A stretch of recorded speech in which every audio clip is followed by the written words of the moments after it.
নিয়োগ দুর্নীতি ৩ বছর হতে চলল, ২.৫ বছর অতিক্রান্ত, এখনো পর্যন্ত তদন্তই শেষ করতে পারল না সিবিআই এবং ইডি।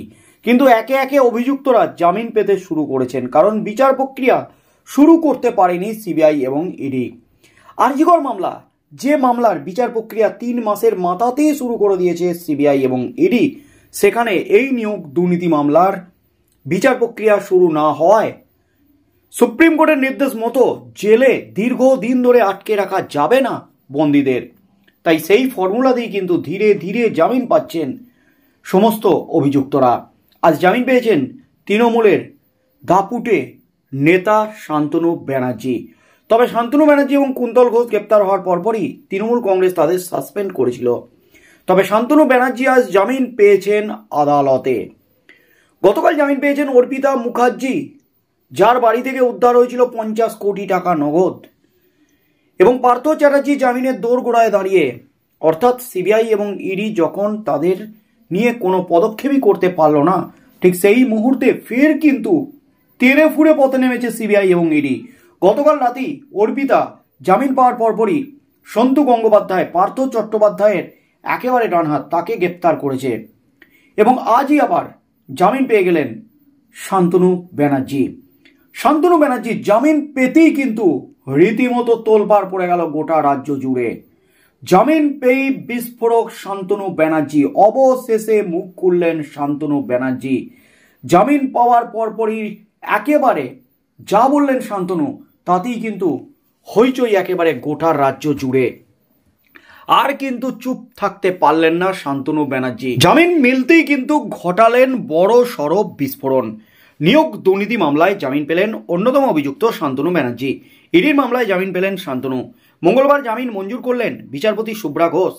10 লক্ষ টাকার ব্যক্তিগত বন্ডে জামিন মঞ্জুর। তবে এখনই বাইরে যেতে পারবেন না তিনি, তাই পাসপোর্ট জমা রাখতে হবে, এমনকি ইডি আদালতের এলাকায় থাকতে হবে তাকে। মঙ্গলবার ব্যাংসাল আদালতে নিয়ে আসা হয় শান্তনু ব্যানার্জিকে। জামিনের পর ফের প্রাথমিক মামলায় ট্যাগ করা নিয়ে প্রশ্নের উত্তরে বলেন, এটাই এক্সপেক্টেড ছিল। এদিকে প্রাথমিক শিক্ষক নিয়োগ দুর্নীতি মামলায় সন্তু গঙ্গোপাধ্যায়কে আজ আদালতে তোলে সিবিআই। এস গাঙ্গুলি নামে একজনকে কোটি কোটি টাকা দেওয়া হয়েছিল বলে কুন্তল ঘোষ এমনকি এই নির্দেশ দিয়েছিল, এমনই কিন্তু খবর উঠে আসে।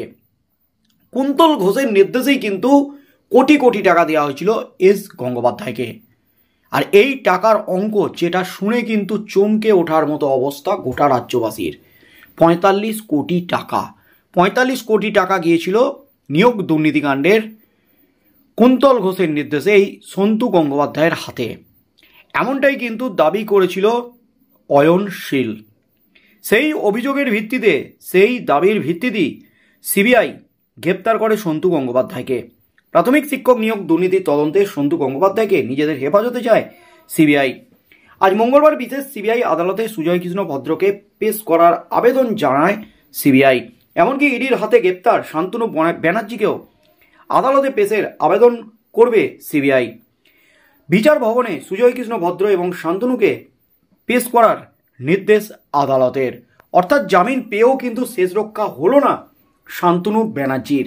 এবার কিন্তু আদালতের নির্দেশে সিবিআইয়ের হাতে পাকড়াও হতে চলেছে, হেফাজতে যেতে চলেছে শান্তনু ব্যানার্জি। আর তারপরে কিন্তু মুখ খুললেন শান্তনু ব্যানার্জি।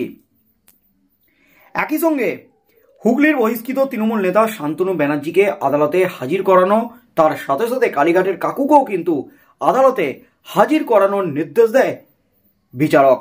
এরপর আজ অর্থাৎ মঙ্গলবার সিবিআইয়ের বিশেষ আদালতে তাদের হাজির করানো হয়। তদন্তের স্বার্থে ওই দুজনকে নিজেদের হেফাজতে চায় সিবিআই। তবে তাৎপর্যপূর্ণ হলো কালীঘাটের কাকু হাজিরা দেননি, কারণ তার বুকে ব্যথা শুরু হয়ে গেছে। আর তার মধ্যেই কিন্তু একেবারে শান্তনু ব্যানার্জি জামিন পাওয়ার পরপরই কিন্তু খুললেন মুখ।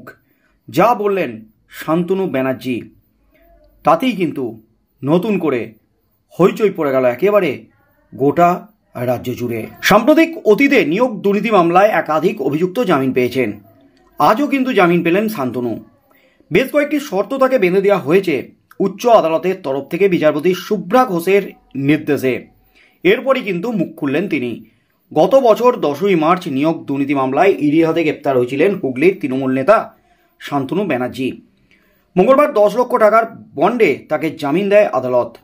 সেই সঙ্গে বিচারপতি শুভ্রা ঘোষ জানান, এখনই বাইরে যেতে পারবেন না শান্তনু, জমা রাখতে হবে তার পাসপোর্ট। পাশাপাশি হাইকোর্টের নির্দেশ, ইডি আদালতের এলাকার মধ্যেই থাকতে হবে তাকে। আজ ব্যাংসাল আদালতে নিয়ে আসা হয় নিয়োগ দুর্নীতি মামলায় এই অভিযুক্তকে। জামিনের পর আবার প্রাথমিক মামলায় ট্যাগ করা হলো তাকে। জামিনের পর প্রাথমিক মামলায় ট্যাগ করা হলো শান্তনু ব্যানার্জিকে। জবাবে শান্তনু ব্যানার্জি মুখ খুললেন, বললেন এটাই প্রত্যাশিত ছিল। অর্থাৎ এসএসসি মামলায় জামিন পেয়েছেন, ইডির মামলায় জামিন পেয়েছেন শান্তনু। তবে সিবিআইও কিন্তু ছেড়ে দেওয়ার পাত্র নয়, কারণ সিবিআই এই মুহূর্তে তদন্ত শুরু করেছে। তাই এবার প্রাথমিক মামলায় ট্যাগ হলেন শান্তনু ব্যানার্জি। এদিকে ইডির মামলায় জামিন পেলেও আজই বিশেষ সিবিআই আদালতে শান্তনুকে হাজির করানো হয়। কারণ গতকাল এই বহিষ্কৃত তৃণমূল কংগ্রেস নেতা এবং কালীঘাটের কাকু ওরফে সুজয় কৃষ্ণ ভদ্রকে হাজির করানোর আর্জি জানিয়েছিল সিবিআই। সেই আর্জি কিন্তু মঞ্জুর হয়েছিল, কারণ এদের দুজনকে মুখোমুখি বসিয়ে জেরা করতে চায় তদন্তকারী সংস্থা। নিয়োগ দুর্নীতিকাণ্ডের অন্যতম অভিযুক্ত তাপস মণ্ডলের সূত্র ধরে উঠে এসেছিল কুন্তল ঘোষ, শান্তনু ব্যানার্জির নাম। শান্তনুর বাড়িতে তল্লাশি চালানোর পর ইডি আধিকারিকরা প্রাথমিকের চাকরি প্রার্থীদের একটি তালিকা উদ্ধার করে। কেন্দ্রীয় এজেন্সির তরফ থেকে চার্জশিটে দাবি করা হয় চাকরি পাইয়ে দেওয়ার নাম করে 26 জন প্রার্থীর কাছ থেকে 1,39,00,000 টাকা পেয়েছিলেন এই বহিষ্কৃত তৃণমূলের যুব নেতা। পরবর্তীতে নানান নামে অ্যাকাউন্ট খুলে সেই কালো টাকা সাদা করার চেষ্টা করেন এই তৃণমূল নেতা। তবে শেষ কিন্তু হলো না। এবার কিন্তু বড় ধাক্কা শান্তনু ব্যানার্জির। অবশেষে এবার সিবিআইয়ের জালে জড়িয়ে গেলেন শান্তনু ব্যানার্জি। তবে কালীঘাটের কাকু শান্তনু ব্যানার্জি, সন্তু গঙ্গোপাধ্যায় এদের কিন্তু মুখোমুখি বসিয়ে জেরা করার প্রক্রিয়া ইতিমধ্যেই শুরু করে দিয়েছে সিবিআই।